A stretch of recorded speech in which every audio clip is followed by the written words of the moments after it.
This is Tall Tale TV, your podcast for sci-fi and fantasy short stories. Of Tyrants and Teakettles by Lesley Herron. Chapter 5, Oxalis. As a rule, Vel had never been a fan of puns, a fact he forcibly made clear to anyone who trespassed said decree. So the sudden realization that he was literally stuck between a rock and a hard place did not improve his mood as he watched a set of massive stone knuckles fly toward his face. Vel ducked to the side, the granite fist sinking into the wooden structure behind him. Lengths of metal chain poured from the now broken fixture, snaring his feet and arms as he tried to scramble away from the rock beast. Explosions continued to buffet the ship as more and more soldiers from joining fleets began to pile on board. The dirigible was losing the will to stay aloft, and Vel was certain there was a fire below deck, the acrid smell of smoke pluming around the ship. Vel took a moment to suck in a lungful of filthy air, gasping around the pain in his left side. The rock creature would be back any moment to continue its onslaught of deathly pummels. He looked around as realization struck him. He had been slammed against a mess of severed wooden beams and a vertical winch, all of which were tangled in heaping masses of heavy rope and chain. Vel had barely begun to form an escape plan when a hand the size of a couch cushion reached down and hauled him free from the rat's nest. The smell of mildew and lichen stung his throat as the soldier held Vel close to its face. Right, now if you keep hopping around like that, this is going to take a lot longer. It wasn't a threat, more like an observation. The stone creature was set on snapping bones today, but Vel certainly wasn't going to make it any easier on him. He slammed the steel toe of his boot into the soldier's most vulnerable area. The stone giant didn't even flinch. You cheeky bastard! There was a hint of laughter in his words, and perhaps even a flicker of admiration in those tiny, beetle-black eyes. Vel winced as his body hit the deck with enough force to crack a few of the thicker planks. He had barely a moment to recapture the air lost from his lungs when that couch cushion fist slammed into his gut. The edges of his vision went blurry. As a second blow came raining down towards his chest, Vel managed to catch the stone creature's forearm and push the attack to the side, causing another crater in the wood. Even with his extensive cybernetics, Vel knew he wouldn't hold up against this monstrosity of a man for long. From his prone position, he slammed the metal toe of his boot into the creature's knee. In a way, it worked, but only in one of those ways where hindsight is 20/20. The soldier's leg buckled and slid out from under him, causing him to topple forward, crushing Vel beneath his considerable mass. Piper darted between the outstretched hands of soldiers and pirates alike, crouching behind a sizable remnant of a shipping crate. She took a breath, calming her mind to rationalize her situation better. Good. She was no longer chained to the mast. Bad. The ship was shattered, plummeting fast and shooting across the sky like a blazing comet. Good. The pirates were losing the battle, and therefore unlikely to sell her into slavery. Bad. The Bloodcoats, if victorious, would sell her anyway. Good. That old cyborg seemed resourceful. Maybe he could come up with a plan. Bad. It would seem Grandad was currently being pummeled to death by a granite Goliath. She sighed. Typical. Okay, time for Plan B. Piper chanced a peek through a gap in the railing. There were only a handful of longboats left, and from what she could see of them, none of them were even remotely airworthy. She squinted, focusing through the smoke. There, near the bow of the ship, was one remaining escape boat, protected from damage by the tethered warship. Without even a second thought to her unwilling companion, she shot up out of her hiding spot. She had only taken a few short strides when a firm hand grabbed her by the shoulder, spinning her around. Where are you off to, pirate wench? The soldier was roughly 3 times her size, with a face full of scars and a long braided beard. His cutlass was drawn, and the tip of it grazed her skin just below her navel. Avast, ye scallywag! A length of rope with a large metal pulley on the end flew through the air like a whip, catching the soldier across the ankles and slamming him face down onto the deck with a loud crack. As he tried to get to his hands and knees, his assailant strode up and nonchalantly kicked him over the edge of the boat. Captain Leon turned to Piper, tossing the length of rope to Scribner, who was tailing him like a limping puppy. The pirate captain grinned a toothy smile and gave her a short bow, tipping the rim of his fancy hat in her direction. The moment lingered just long enough to be awkward before he jumped back into the fray, screaming insults and swiping his hook at anything red, old Scribner chasing after him. It occurred to Piper that having an ally in this situation might not be such a bad idea. Someone who would watch her back without stabbing it, or selling her to the mines. She scanned the battle, squinted past the glimmer of steel and flashes of red.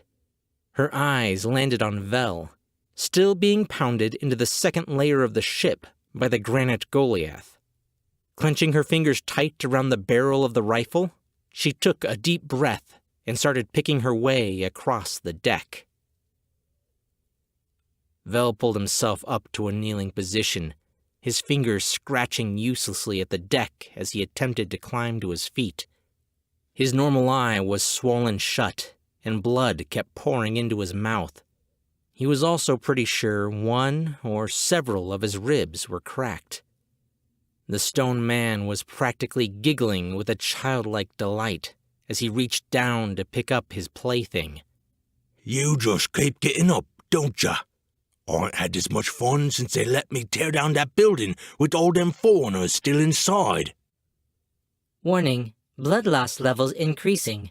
Seek immediate medical attention. I know, Vel shot as his fingers brushed against a discarded length of chain. His face pulled into a sinister grin as he launched himself up and towards the soldier, his hand clenched tight around the metal links, whipping the chain with all his strength. The cables and synthetic sinews in his mechanical arm shifted and bristled, straining to supply the amount of strength commanded of it.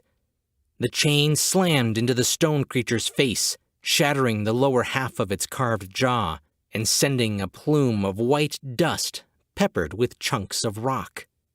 The living statue froze, his beady eyes turning frantic as it reached a hand up to pat at his face. 2/3 of his teeth were missing, and a large portion of carved bone was completely gone. He tried to open his mouth and found the hinge of his jaw shattered shut. Anger rippled through him, and he reached out, ready to tear apart the tiny man. Vel began backpedaling, stumbling over debris and shattered planks. He whipped the chain back around for another strike, but the creature reached out and snatched a hold of it mid-swing. The stone giant grabbed a fistful of Vel's shirt, hauling him in closer. This is gonna hurt, the rock creature warned through shattered teeth.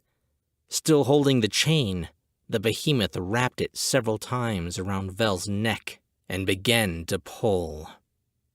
Even though portions of his throat were artificial and covered in metal plating, Vel couldn't escape the crushing weight of the metal links that were cutting into him. His fingers clawed uselessly at the chain, his eyes watering with the effort of gasping for air. Black began to darken his vision once again. save for the flashing warning from his snarky computer.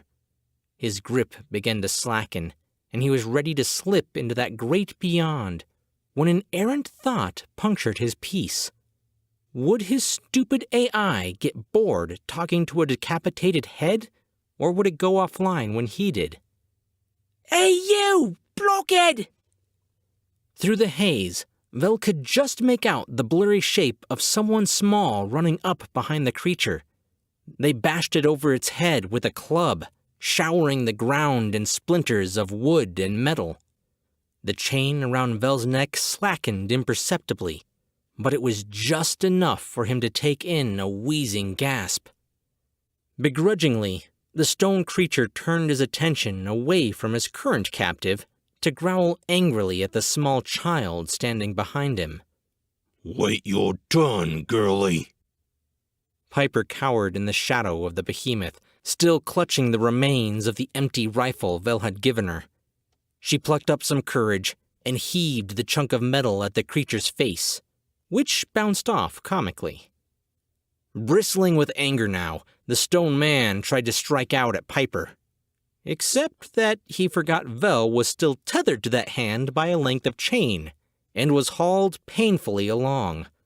But it had managed to slow the force of the punch enough for Piper to get out of the way. Granted, it was held back by Vel's throat, but small victories and yada yada.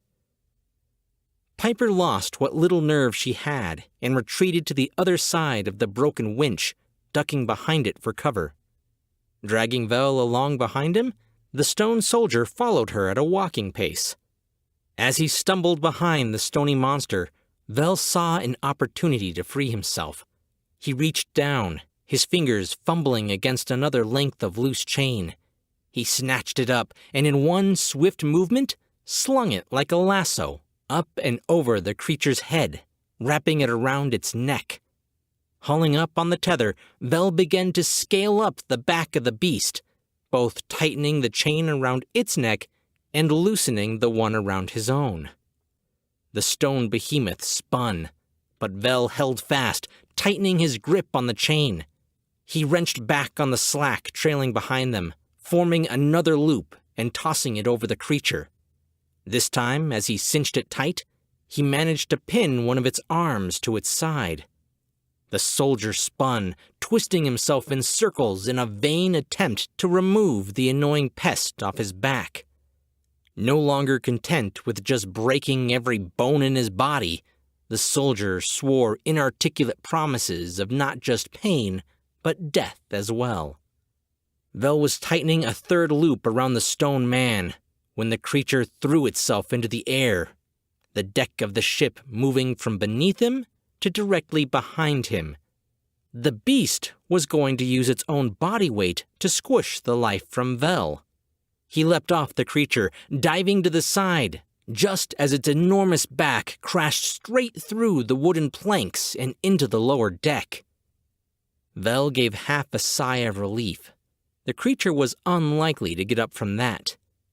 Then the chain around his neck, of which the other end disappeared into the gaping hole, tightened. He was slammed against the shattered planks of the deck, sliding across the ground as he was hauled towards the hole. He barely managed to dig his mechanical fingers into the wood, preventing himself from being dragged down below.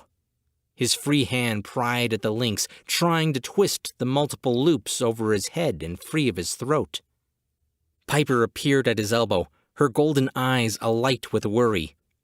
"What can I do to help?" With limited, precious air to spare, Vel simply gestured wildly towards the shattered winch behind him. Piper scrambled on all fours towards the half-destroyed mechanism.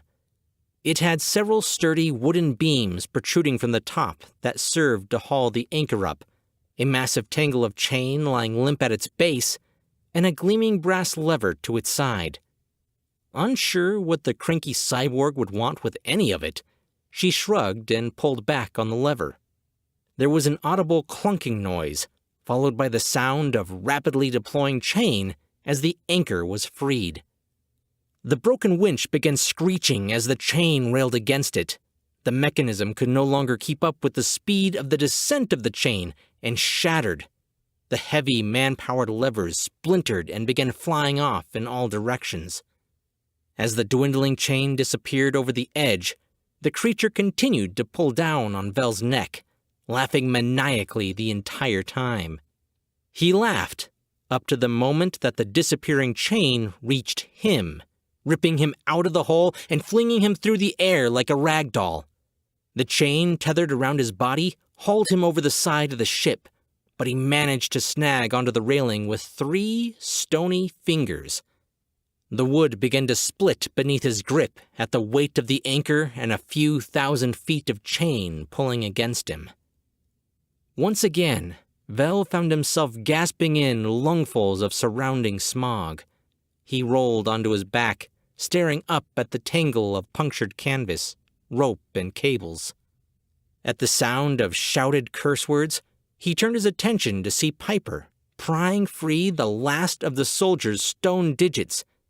In a flash, he was gone, and the chain once again began to whip over the side of the ship in a blur. In a moment of sheer panic, Vel tore at the chain around his throat, unraveling the links from around his neck and pulling them up over his head. Just as the last loop crested his scalp, the chain was torn from his hands and whipped past him like a bandsaw. His hands shook from the adrenaline rush of nearly dying, and he glared up at Piper. Her mouth formed a line. "What? You're the one who told me to pull the lever?" Vel wheezed a little, pushing himself to his feet. The chain continued to unravel from the winch, zipping by them at an alarming rate.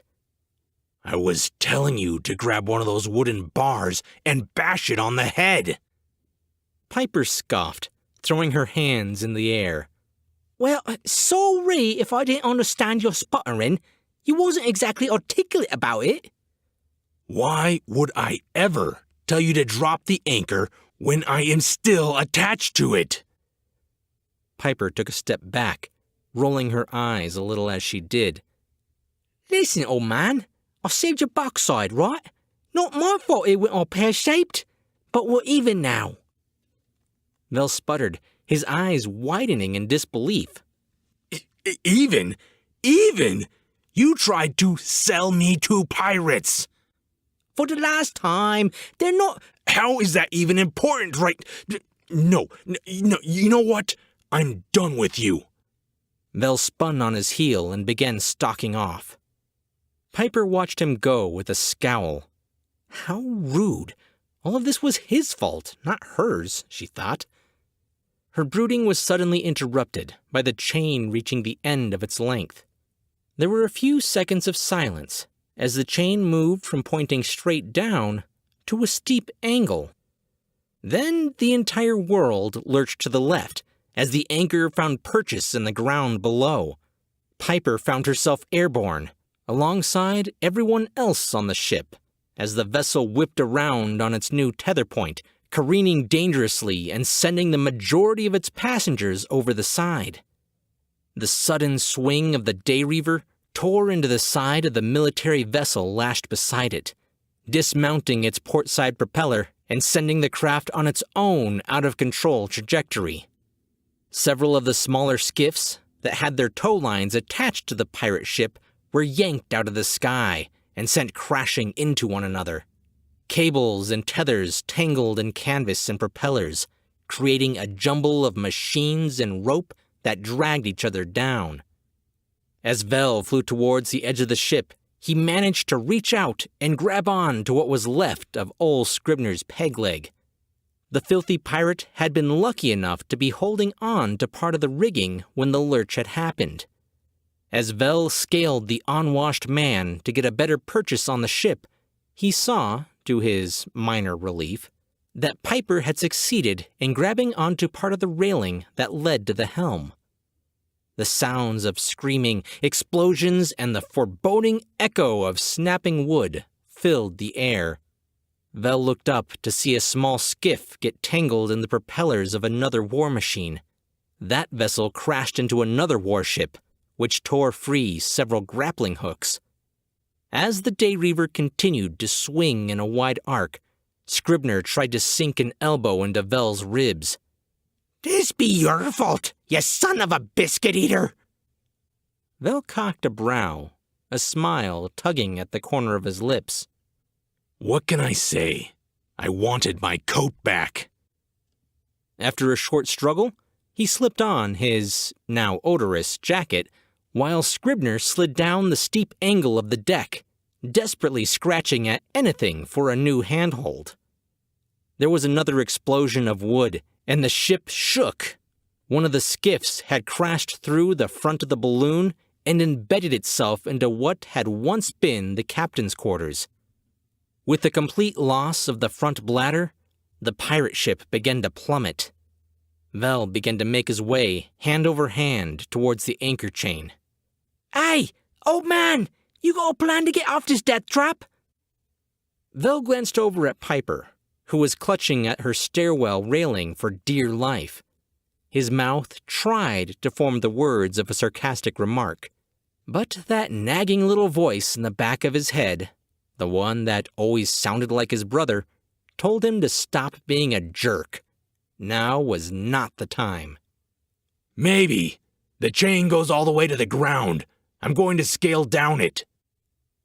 She stared at him as if he had sprouted a second head. Are you mental?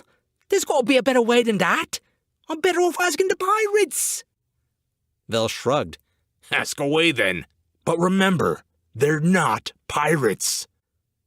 He gave that inner voice an I told you so look and proceeded to climb down from his vantage point. His grip transitioned from railing to chain, and he began his descent. Hand over hand, down the chain he went until the full gravity of the task set in. The ship may have sunk significantly below the cloud line, but they were still at least half a mile up. The chain whipped violently, nearly ripping free from his hands as the crazed pirate ship slammed into another vessel. Vel heard a scream and looked up to see Piper falling towards him, her staircase shattered by the impact. Holding onto the chain with his legs and one arm, he flung himself to the side, reaching out for her. Vel's hand only managed to brush against her, but as she fell past him, she grabbed hold of the tail end of his coat. The unexpected yank of her weight on his body caused his grip on the chain to falter, and for a brief moment, they both fell through empty space. They dropped several feet before he managed to catch the chain again with his mechanical hand. There was a tearing sound among the rushing of wind as Piper hauled herself up the back of his coat, the seams around the shoulders giving way. Twisting, Vel managed to haul her up closer before his jacket was completely shredded. She wrapped her arms around his neck, grateful, and clung to him like a kid getting a piggyback ride. Get us down! Vel nodded, perhaps a little too vigorously. He was not a fan of heights himself. Through sheer force of will, he managed to slacken his grip on the chain. Using his metal hand and the rubber sole of his boots, he was able to control the speed of their descent. A flash of blue caught Piper's attention, and she turned her head to see a sight that upset her beyond words. She jabbed Vel angrily in the shoulder. Why couldn't we have done that instead? Vel looked over his shoulder to see Captain Leon and a few of his crew piloting away in one of the less destroyed military skiffs that had impacted the pirate ship. His mouth fell open as he watched them sail away into the clouds, old Scribner giving him a wave and a rude gesture, the blue parrot mimicking impolite phrases as they faded away. He'd never hear the end of this, he thought. He turned his attention back to the Day Reaver to see it was on course to impact the gigantic floating fortress. Damn. Okay, hold on. Vel loosened his grip further, and they accelerated dangerously. His ears began to pop from the rapid altitude change, and Piper's screaming wasn't helping. The links sliding through his mechanical fingers were jarring, but he had made sure this model was robust enough to take this kind of damage. His boots, however steel-toed they were, could not keep up. Soon the rubber soles began to melt as the metal slid between them, and the earth rushed even closer. Above them, there was a tumultuous crash, and the chain began to whip back and forth. Bracing himself with an exhale of breath, Vel let go of the chain completely, keeping just enough contact not to lose it. 400 feet. 300 feet. Piper's fingers were digging into his shoulders, hard. The wind was blasting up against his ears, and the ground was getting closer far too quickly for comfort. Vel's hand snapped tight around the metal, grinding into the chain, fighting their downward momentum, and slowing their descent to something remotely survivable. 200 feet. Piper had her eyes clenched, screaming and crying. 100 feet. Vel tried to shout over the rushing of the wind and the screeching of metal against metal. It's okay! He tightened his grip, reducing their speed even farther. I can slow us down the closer we get. Which, of course, was the exact moment the chain broke away from the remnants of the once proud pirate ship. Oh, irony. 50 feet. 0 feet. Of Tyrants and Teakettles is Book 2 of the ongoing Sci-Fantasy series by author Lesley Herron. Join us as the adventure unfolds, with new chapters releasing every few weeks.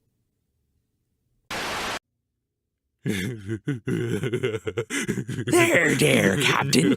It's okay. You know what you're gonna call me now, don't ya? What's that?